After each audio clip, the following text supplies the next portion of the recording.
अब हम लोग इंटीग्रेशन से रिलेटेड कुछ क्वेश्चन करेंगे। क्वेश्चन नंबर फर्स्ट आपके सामने लिखा हुआ।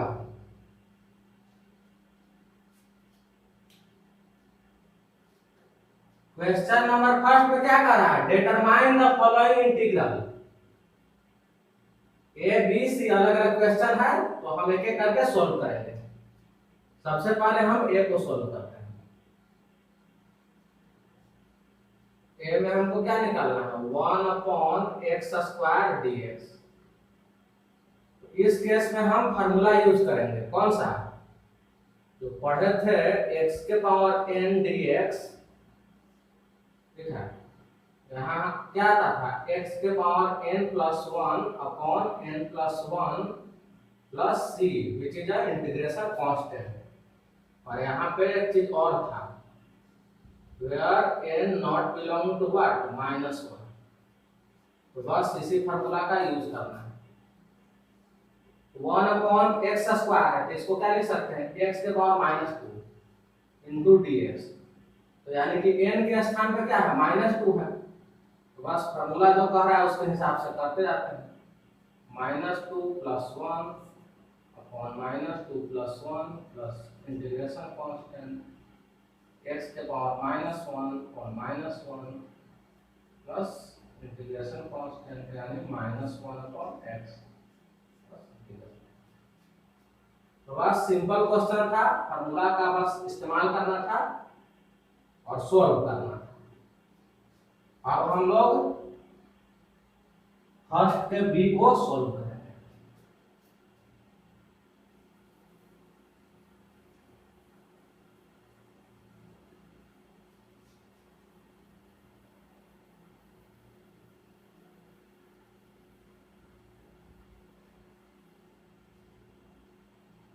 फर्स्ट का बी,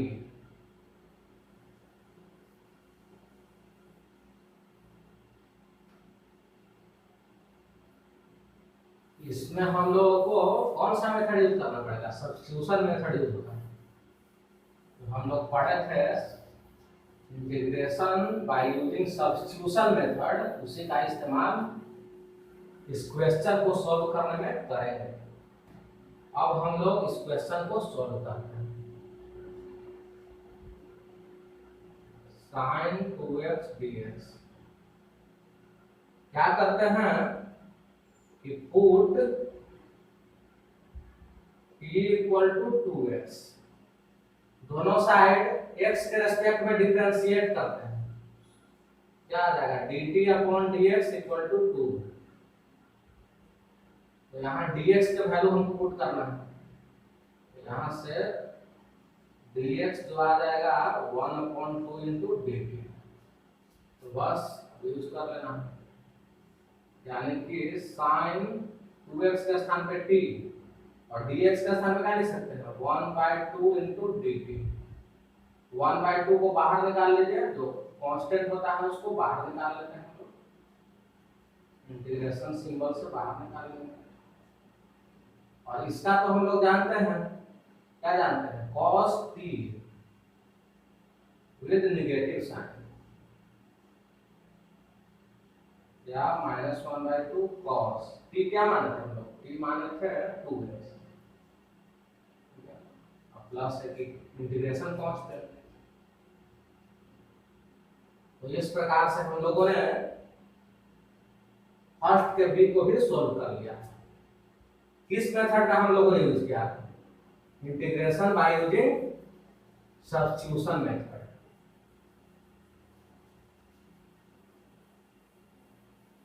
अब हम लोग के सामने क्वेश्चन नंबर क्या है, सी है। इसमें कौन सा मेथड यूज होगा, इसमें यूज होगा इंटीग्रेशन बाय पार्ट, यानी कि दो फंक्शन के प्रोडक्ट के रूप में दिया हुआ है, तो इंटीग्रेशन बाय पार्ट मेथड को यूज करना ही होगा।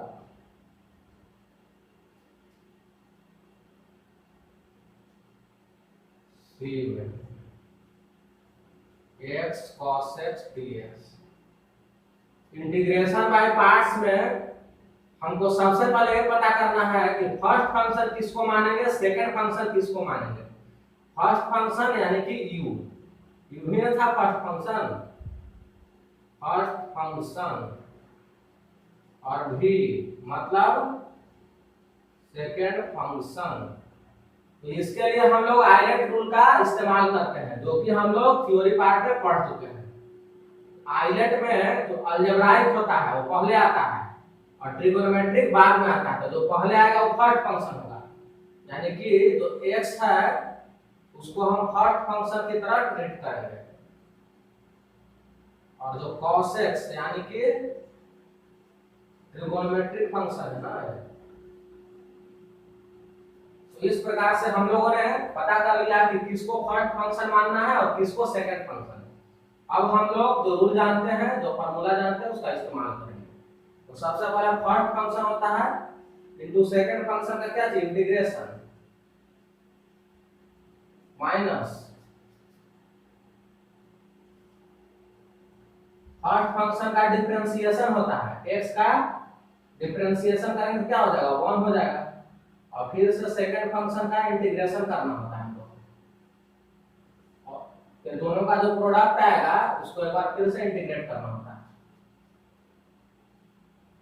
cos x का इंटीग्रेशन हो जाएगा sin x minus cos x का इंटीग्रेशन हो जाएगा sin x, और 1 से मल्टीप्लाई करेंगे क्या हो जाएगा, sin x ही होगा। ठीक है, इस टर्म का वैल्यू क्या आ जाएगा, sin x आ जाएगा, sin x dx।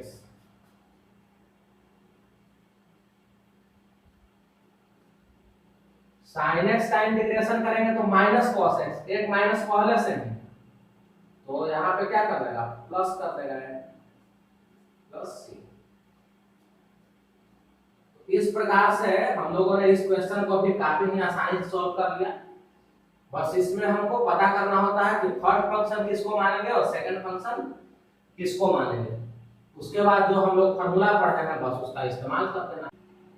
अब हम लोग इंटीग्रेशन से रिलेटेड कुछ और क्वेश्चन को करते हैं, लेट्स डू इट।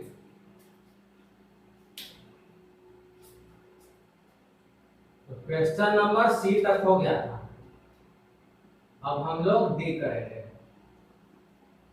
डी है cos स्क्वायर x dx। इसका हम लोग डायरेक्टली कोई फार्मूला नहीं जानते हैं, तो हम यहाँ पे ट्रिगोनोमेट्रिक रिलेशन को यूज करेंगे। cos 2x इक्वल टू होता है 2 cos स्क्वायर x माइनस 1। इसी रिलेशन का यूज करके क्या लिखेंगे, 1 plus cos 2x equal to 2 cos square x। इसीलिए cos square equal to cos square x equal to 1/2 और ब्रैकेट में 1 प्लस cos 2x। और उसके स्थान पे हम इसको लिखते हैं 1/2 कांस्टेंट है तो इसको बाहर निकाल देते हैं, 1 plus cos x cos 2x है ना, cos 2x dx।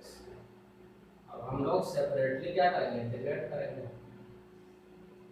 मतलब 1 dx और 2x dx।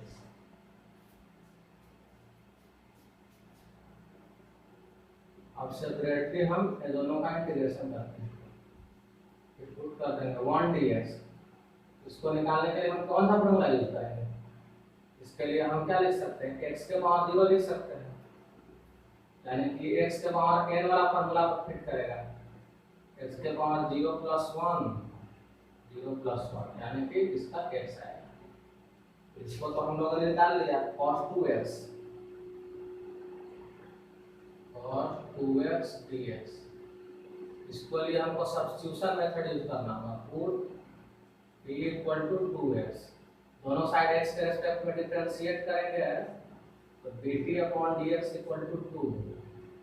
इसीलिए dx equal to what, dt upon 2।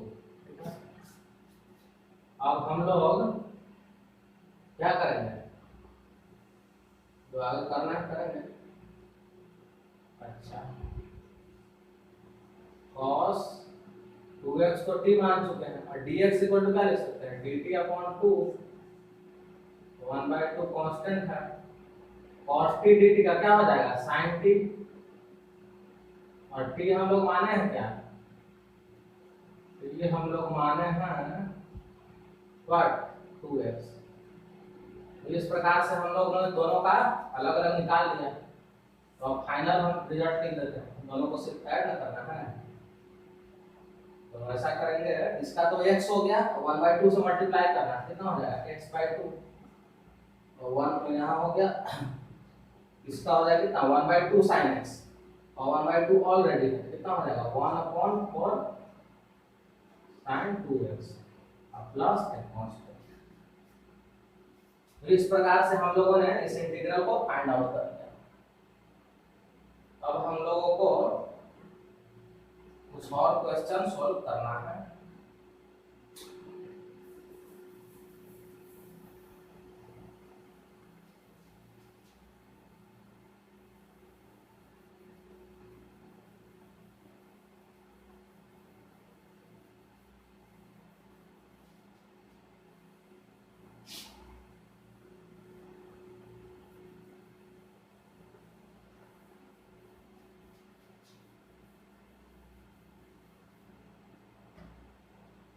इसके बाद 3-4 क्वेश्चन और है, कुछ पार्शियल फ्रैक्शन पे है, कुछ सब्स्टिट्यूशन पे है।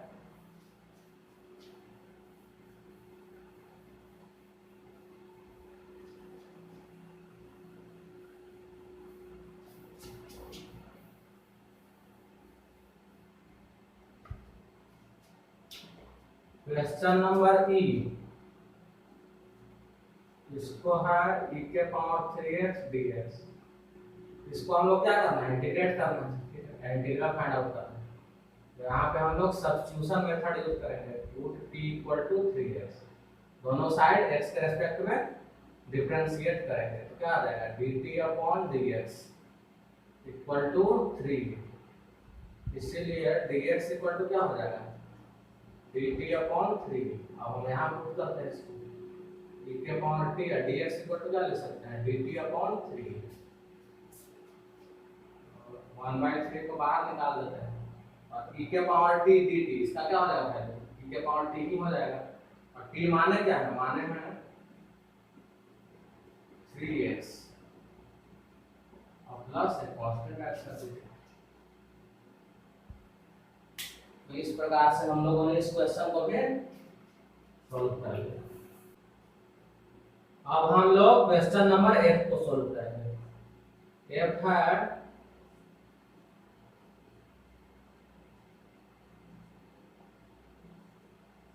इस क्वेश्चन को सॉल्व करने के लिए integration by using partial fraction, इस मेथड का यूज करना होगा।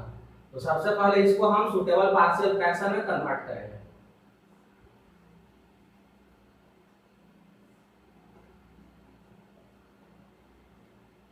इसके लिए क्या करना होगा, इसको हम मान लेते हैं a upon x minus 1 plus b upon x minus 2, where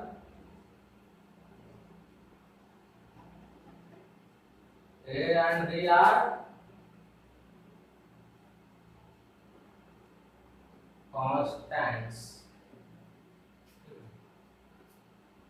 अच्छा, अब हम राइट हैंड साइड को सॉल्व करेंगे, x माइनस 2 इंटू ए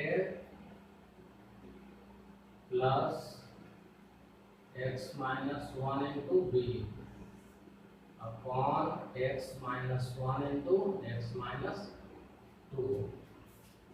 तो अब हम इसको फर्दर और सिंप्लीफाई करते हैं।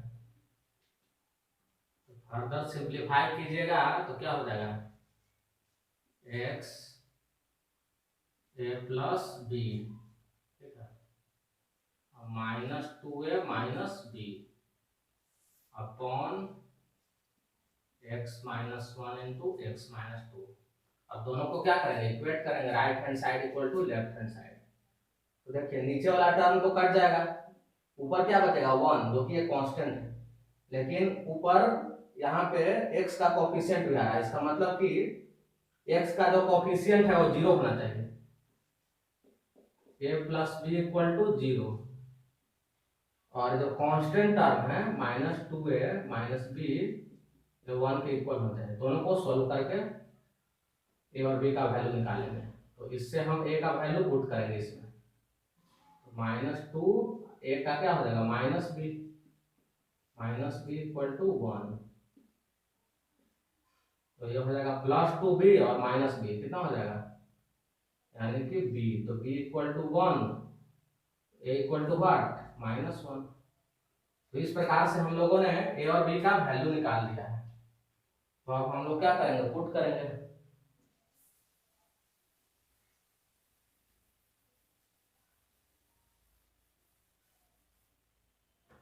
वैल्यू पुट करेंगे और जो हम लोग सीखे हैं पार्शियल फ्रैक्शन में, बस उसी को इस्तेमाल करना है।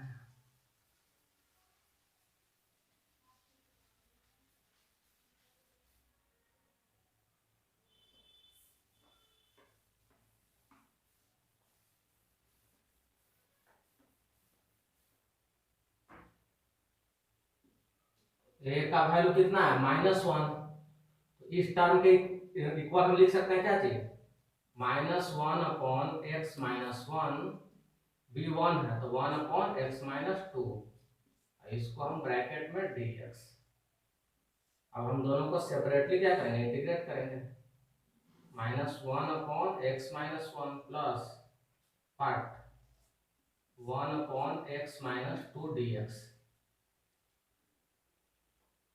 अब हम दोनों को अलग अलग इंटीग्रेट करेंगे, तो माइनस ऐसा करते हैं, -1 को बाहर निकाल लेते हैं, क्या बचेगा 1 अपॉन x माइनस 1, यहाँ भी dx लिखना आवश्यक है। इसको हम मेथड से नहीं करेंगे, डायरेक्टली आपको एक ट्रिक बता देते हैं। ट्रिक ये है कि अगर डिनोमिनेटर को डिफरेंशिएट करने पे न्यूमरेटर आएगा, तो हम इंटीग्रेशन कैसे कैलकुलेट करते हैं, log of denominator to the base e। ठीक है, तो इसी कॉन्सेप्ट का हम लोग यहाँ यूज करेंगे, यूज कर लेते हैं। क्या हो जाएगा -1 into log of x minus 1 to the base e। यहाँ भी वैसे ही करेंगे, देखिए डिनोमिनेटर को डिफरेंशिएट करेगा तो न्यूमरेटर आएगा, तो वहां भी वही हो जाएगा, log of x minus 2 to the base e। इस -1 को यहाँ ले जाइएगा तो पावर में आ जाएगा, उससे क्या हो जाएगा, उससे हो जाएगा a प्लस, अब है log a plus log b, क्या होता है log a b, यानी कि x minus 2 upon x minus 1 है ना, बेसिक कांस्टेंट कर दीजिए। तो इस प्रकार से हम लोगों ने क्वेश्चन नंबर 1 को भी काफी ही आसानी से सोल्व कर लिया। अब हम लोग क्वेश्चन नंबर जी को सोल्व करेंगे, फर्स्ट का जी। Let's solve it.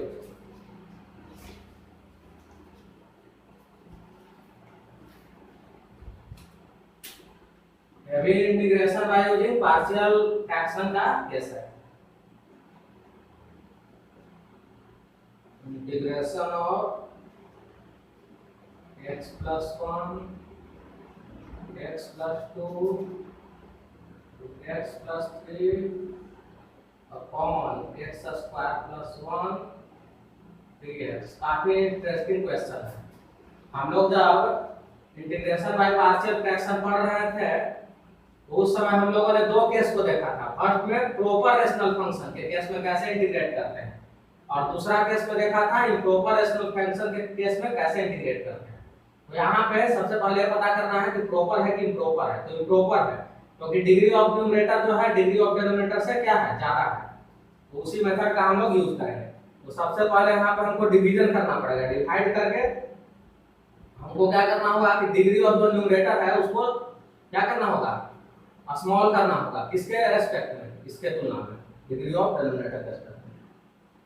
तो ऐसे करते हैं, यहाँ हालांकि उस मेथड का भी उपयोग नहीं है, जहाँ होगा तो देखेंगे, यहाँ दूसरे तरीके से हो जाएगा। इसको हम लोग पहले मल्टीप्लाई कर देते हैं, तो जैसे ही मल्टीप्लाई करेंगे तो आ जाएगा x square 2x plus x 3x plus 2 into x plus 3। इसको मल्टीप्लाई कीजिएगा तो आ जाएगा x cube plus 3x square plus 3x square plus 9x plus 2x plus 6, x cube plus 6x square plus 11x हो जाएगा ना, 11x plus 6, यानी कि इसको मल्टीप्लाई करने के बाद दे जाएगा। लेकिन हमको ऐसा करना है कि इसके फॉर्म में एक्सप्रेस करना है ताकि ये क्या हो जाए, डिवाइड हो जाए। तो वैसा ही कुछ करते हैं हम लोग, एक्स स्क्वायर को कॉमन ले लेते हैं। एक्स स्क्वायर को जैसे ही हम लोग कॉमन लेंगे तो यहाँ आ जाएगा x प्लस 6। अब हमको यहाँ भी x प्लस 6 लाना है, x प्लस 6 पहले लिख लेते हैं, उसके बाद 10x जो है क्या हो जाएगा, एक्स्ट्रा हो जाएगा। तो अब हो जाएगा x प्लस 6 को दोनों से कॉमन निकालेंगे तो आ जाएगा x plus 6 into x square plus 10 into x plus 6 into x square plus 1 multiplication है प्लस 10x, यानी कि इस टर्म को हम ऐसे लिख सकते हैं। तो बस यही सबसे इंपॉर्टेंट काम है, इसके बाद जो है काफी आसान हो गया। Equal to x plus 6 x square plus 1, इसको हमको डिवीजन करना है किससे, एक्स स्क्वायर प्लस 1 से। दोनों को सेपरेटली डिवाइड करते हैं तो क्या आ जाएगा x plus 6 plus 10x upon x square plus 1। तो अब हमको इंटीग्रेट करना है, क्या चीज, सेपरेटली इंटीग्रेट करते हैं इसको। सेपरेटली इंटीग्रेट कीजिएगा तो x dx हो जाएगा प्लस 6 dx हो जाएगा plus 10x upon x square plus 1 into dx। x dx का हम लोग कैसे निकालेंगे, वो x के पावर n का फॉर्मूला यूज करेंगे। जैसे कीजिएगा तो एक्स स्क्वायर प्लस 2 और 6 को बाहर कीजिए 1 इंटू dx, इसका होता है x। हम लोग उधर पहले इसको निकाल चुके हैं तो यहाँ पर नहीं निकालेंगे। और इसका थोड़ा सा क्या है, इसको हम सब्स्टिट्यूशन मेथड से ही अच्छा से बता देते हैं, क्योंकि डायरेक्टली तो लॉग वाला मेथड लगेगा नहीं यहाँ पे।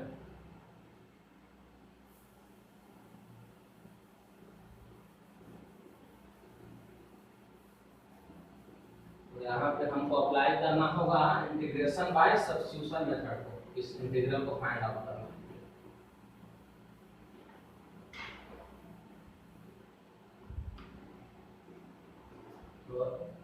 एक्स स्क्वायर प्लस 1 को हम t मान लेते हैं, दोनों साइड x के रेस्पेक्ट में डिफरेंशिएट करते हैं। 2x इसका तो 0 हो जाएगा, ये हो जाएगा कितने dt अपॉन dx। अच्छा, तो यानी कि 2x dx इक्वल टू क्या हो गया, dt हो गया। वहां का 10x dx था, तो इसको हम क्या करते हैं 5 इंटू 2x लिख सकते हैं, बिल्कुल लिख सकते हैं। और नीचे तो t मान चुके हैं और ये तो dx हो गया ना। 5 को क्या करते हैं बाहर निकाल देते हैं, 2x dx को क्या है dt आ रहा है, dt अपॉन t और 1 बाई t इंटू dt, इसका क्या होता है log t हो जाता है 5 log t to the base क्या e, और t हम लोग मान क्या चुके हैं x स्क्वायर प्लस 1, यानी कि इसका वैल्यू जो हम लोगों ने काफी आसानी से निकाल लिया। 5 क्या log of x square plus 1 base e, और एक कांस्टेंट को हम लोग को ऐड करना अति आवश्यक है। तो इस प्रकार से हम लोगों ने इंटीग्रेशन के अलग अलग टाइप के क्वेश्चन को सॉल्व कर लिया। अब लास्ट क्वेश्चन है, उसको भी हम लोग सॉल्व करेंगे। इस क्वेश्चन को सॉल्व करने के लिए हम लोगों ने कर्व ड्रॉ कर दिया है। कर्व है y equal to x cube, x axis y axis origin. तो हम लोगों को तो यही एरिया निकालना है ना, बिटवीन, बिल्कुल। Find out the area of the curve represented by y equal to x cube between x equal to 1 and x equal to 2. बस सिंपली हम लोग क्या करना है, जो फार्मूला पढ़े अप्लाई कर देंगे। एरिया इक्वल टू क्या हो जाएगा, यहाँ एरिया अंडर एक्स एक्सिस है यानी कि y dx, और कहाँ से कहाँ तक इंटीग्रेट करेंगे, 1 से लेकर 2 तक। y इक्वल टू क्या है, x क्यूब है, x क्यूब dx 1 से 2 तक। x क्यूब को इंटीग्रेट किया तो क्या हो जाएगा, x4/4 हो जाएगा। अब इसको 1 से 2, पहले इसमें क्या करते हैं, 1/4 को बाहर कर दीजिए, 2 के पावर 4 दे कितना हो जाएगा 16, और 1 के पावर 4 यानी कि -1। सॉल्व करने पे क्या आ जाएगा 15/4। एरिया को हमेशा स्क्वायर यूनिट्स में रिप्रेजेंट करते हैं। इस प्रकार से हम लोगों ने इस क्वेश्चन को भी काफी ही आसानी से सॉल्व कर लिया। तो बस इंटीग्रेशन से रिलेटेड अब क्वेश्चन यहीं पे ओवर होता है। अब हम लोग नेक्स्ट लेक्चर में कोऑर्डिनेट ज्योमेट्री का पोर्शन है जो कि फिजिक्स में यूज किया जाता है बार बार, उसको हम लोग स्टडी करेंगे।